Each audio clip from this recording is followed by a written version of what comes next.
माया के अंदर रहने वाली सभी वस्तुएं और सारे ही प्राणी चींटी से लेकर ब्रह्म तक जब नाशवान है तो इनकी भक्ति से क्या लाभ। हम जिसकी भी भक्ति करेंगे, जिससे मिलने की प्रबल इच्छा मन में रखेंगे, उसको ही प्राप्त होंगे।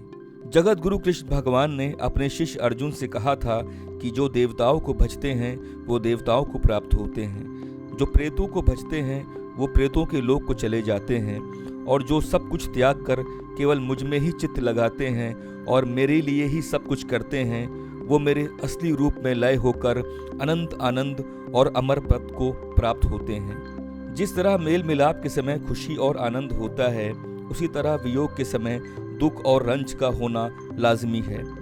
जो वस्तुएं नाश होने वाली हैं, उनको किसी न किसी दिन हमें अवश्य छोड़ना पड़ेगा। उस समय हमको बहुत दुख होगा और हम द्वंद्व और माया से पार नहीं जा सकेंगे और न हमेशा रहने वाले सुख और आनंद को प्राप्त कर सकेंगे। हाँ, ये आवश्यक है कि यहाँ कोई जल्द नाश होता है और कोई देर में। धन, वैभव, संतान इत्यादि बहुत ही शीघ्र हमको छोड़ के चले जाते हैं। देवलोकों का सुख उसमें कुछ अधिक समय ठहरता है और भोग समाप्त होने पर हमसे जबरदस्ती छुड़ा दिया जाता है। कबीरदास जी कहते हैं, जिसको तुम परमात्मा समझते हो वो नाम और रूप के परे है। उसका ना तो कोई नाम है, ना उसके रंग हैं और ना ही उसकी कोई रेखा है। करोड़ों सूर्यों से अधिक उसमें तेज है और करोड़ों चंद्रमाओं से अधिक उसमें शीतलता है। सूर्य उसी से प्रकाश पाकर सबको प्रकाशित करता है। ब्रह्मा उसी से शक्ति लेकर रचना के कार्य करते हैं। विष्णु उसी से बल लेकर सबका पालन करते हैं और शिव उसके ही हुक्म से सबका संहार करते हैं। वो आदि का भी आदि है और अंत का भी अंत है।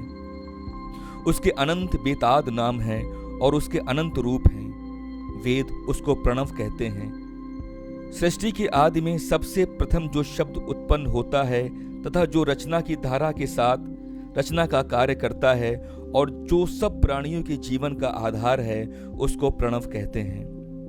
ब्रह्म की पहली सांस या प्राण के शब्द को प्रणव कहते हैं। ये एक ध्वनात्मक शब्द है जो ध्वनि की शक्ल में हर प्राणी के अंदर गूंजता रहता है। उपनिषदों ने इसी को उद्गीत कहा है। ऋषियों ने आदि शब्द होने के कारण यही उस अलग अगोचर का नाम रख लिया था और वेदों के मानने वाले अब भी उसका मुख्य नाम ओम ही बतलाते हैं और इसी नाम से उसकी उपासना करते हैं। मुसलमान सूफी उसको हु कहते हैं और गुरु परंपराओं को मानने वालों ने उसका नाम गुरु रखा है। अज्ञान रूपी अंधकार को मिटाकर ज्ञान रूपी प्रकाश को देने वाला गुरु कहलाता है। मनुष्य या आदम को सबसे पहले प्रथम ज्ञान उसी से प्राप्त हुआ था।